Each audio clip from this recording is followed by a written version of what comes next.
Good morning students. इस वाले video में हम ये वाला क्वेश्चन करने वाले हैं जो कि मेरा सिस्टम ऑफ इक्वेशन से है। तो सबसे पहले आप वीडियो को पॉज करके इस क्वेश्चन को अच्छे से ट्राई कीजिए। आओ तो हम स्टार्ट करते हैं। क्वेश्चन में हमें एक्स वाई जेड के अंदर तीन लीनियर इक्वेशंस गिवन है। ठीक है, x plus greatest integer y plus fractional part z equals to 3.1, fractional part x plus y plus greatest integer z equals to 4.3, greatest integer x plus fractional part y plus z equals to 5.4। Then हमें x y z की value find करनी है। तो यहाँ पर मैं इन equations को name दे देता हूँ। ये हमारा इक्वेशन नंबर 1, ये 2, ये 3। ठीक है, आगे मैं क्या कर रहा हूँ, यहाँ पर अगर ध्यान से देखें तो यहाँ बन रहा है फ्रैक्शनल पार्ट एक्स एंड यहाँ ग्रेटेस्ट इंटीजर एक्स। ठीक है, तो मैं इन तीनों इक्वेशंस को ऐड करूँगा। उससे पहले मैं आपको बता दूँ कि fractional part x plus greatest integer x जो होगा वो मिल करके एक्स बना देता है। ठीक है, तो हम क्या कर रहे हैं, सबसे पहले इक्वेशन नंबर 1, 2 एंड 3 को ऐड कर रहे हैं। तो जब 1, 2, 3 को ऐड करूँगा तो ये तो एक्स रहा।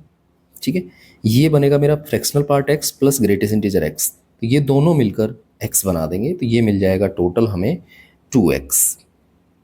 इसी तरह से यहाँ पर ये तो y रहा और ये greatest integer y and fractional part y मिलकर बना देंगे अपने y, तो ये मिल जाएंगे मुझे 2y।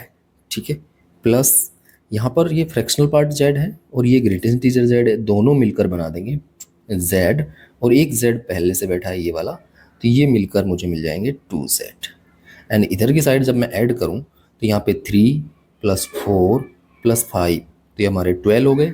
इधर से जब मैं ऐड करूँगा तो ये 8 हो जाएंगे, तो 12.8। तो यहाँ से अगर हम x plus y plus z की वैल्यू निकालें तो मुझे 2 कॉमन लेके राइट हैंड साइड में देना पड़ेगा, तो ये x plus y plus z equals to हो जाएगा, 2 कॉमन लिया एंड राइट हैंड साइड में डिवाइड में चला जाएगा, तो 6.4। तो ये अपना इक्वेशन नंबर 4 हो गया। अब हमें इन तीनों इक्वेशन की हेल्प से ऐसा कुछ करना है कि हमें दो दो वेरिएबल में इक्वेशन मिले। ठीक है, तो मैं क्या कर रहा हूँ, इस 1 और 2 को ऐड कर रहा हूँ पहले।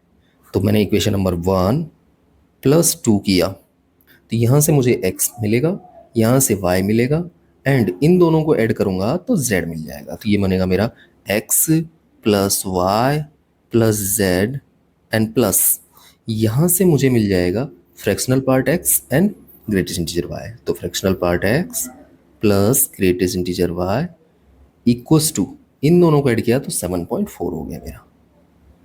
ठीक है, आगे मैं x plus y plus z की वैल्यू लगा देता हूँ इस वाले इक्वेशन से, हमारे फोर्थ इक्वेशन से। तो ये 6.4 बनेगी, उसे मैं राइट हैंड साइड में ले जाऊँगा तो मुझे यहाँ पर fractional part x plus greatest integer y की वैल्यू मिल जाएगी 7.4 माइनस ये वैल्यू मेरी 6.4 है, तो 6.4 इक्वल्स टू 1।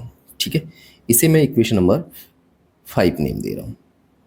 आगे हम इक्वेशन 2 और 3 को ऐड कर रहे हैं, तो इक्वेशन नंबर 2 प्लस 3, तो ये बनेगा अपना, यहाँ से फिर से हमें इन दोनों को जब मैं ऐड करूँगा इन दोनों को, तो मुझे x मिल जाएगा, ये y ऑलरेडी है एंड z ऑलरेडी है, एंड प्लस हमें मिलेगा fractional part y and greatest integer z equals to, इन दोनों को ऐड किया तो 9.7 हो गया। ठीक है, आगे हमें x plus y plus z की वैल्यू मालूम है यहाँ इक्वेशन नंबर 4 से, तो मैं पुट कर दूंगा तो मुझे fractional part y plus greatest integer z की वैल्यू मिलेगी, जो कि मेरी आएगी 9.7 माइनस 6.4। ठीक है, तो ये मेरा बनेगा 3.3। आगे हम बाकी के जो दो इक्वेशंस हैं 1 और 3, इन दोनों को ऐड करते हैं।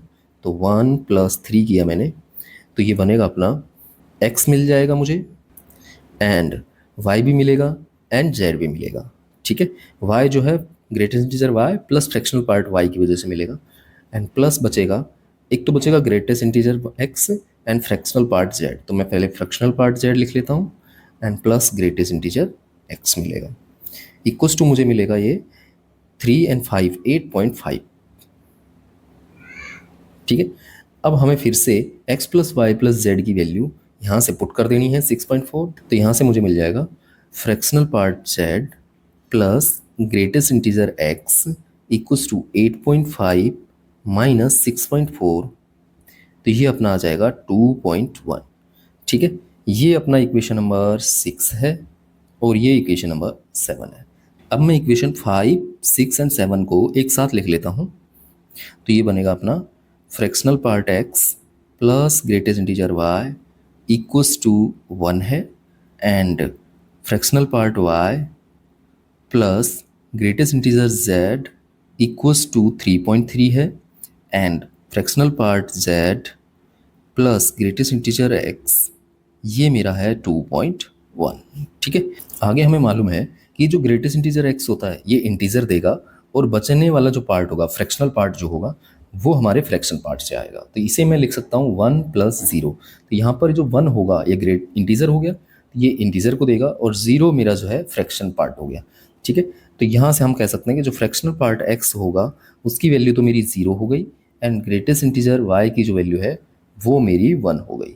ठीक है, दूसरी अगर हम बात करें, यहाँ पर ये 3.3 लिखा है, तो इसे मैं लिख सकता हूँ 3 प्लस 0.3, क्योंकि जो ग्रेटेस्ट इंटीजर जेड जो होगा वो एक इंटीजर देगा, तो उसकी वैल्यू मेरी 3 आ गई। इसे मैं यहाँ लिख लेता हूँ, greatest integer z equals to 3, and जो फ्रैक्शनल पार्ट है वो मेरा 0.3 देगा। ठीक है, तो फ्रैक्शनल पार्ट वाई को मैं यहाँ लिख लेता हूँ, वो मेरा आ गया है 0.3। आगे अगर हम बात करें 2.1 की, तो ये से मैं लिख सकता हूँ 2 प्लस 0.1, क्योंकि जो x होगा, ग्रेटेस्ट इंटीजर x होगा, वो इंटीजर देगा, तो उसकी वैल्यू मेरी 2 हो गई। Greatest integer x equals to 2, and fractional part जो z होगा वो मेरा 0.1 हो जाएगा। तो fractional part z equals to 0.1।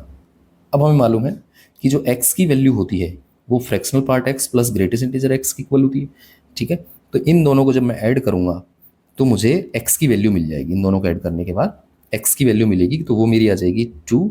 इन दोनों को ऐड करूँगा तो y की वैल्यू आ जाएगी हमारी 1.3, और इसी तरह से इन दोनों को ऐड करूँगा तो मेरी z की वैल्यू आ जाएगी कितनी, 3.1। ठीक है, तो इस क्वेश्चन के राइट आंसर हमारे ये हो गए। ठीक है, तो एक अच्छा क्वेश्चन था जिसके अंदर हमारे फंक्शन की जो ग्रेटेस्ट इंटीजर और फ्रैक्शनल पार्ट फंक्शन थे उनके कॉन्सेप्ट रिवाइज हुए हैं, और हमने इसमें सिंपल लीनियर इक्वेशंस के लिए एलिमिनेशन या फिर सब्स्टिट्यूशन वाले जो मेथड होते हैं उन्हीं का यूज़ किया है। ठीक है, अगर आपको वीडियो अच्छा लगा हो तो please like, share and subscribe my channel. Thank you for watching this video.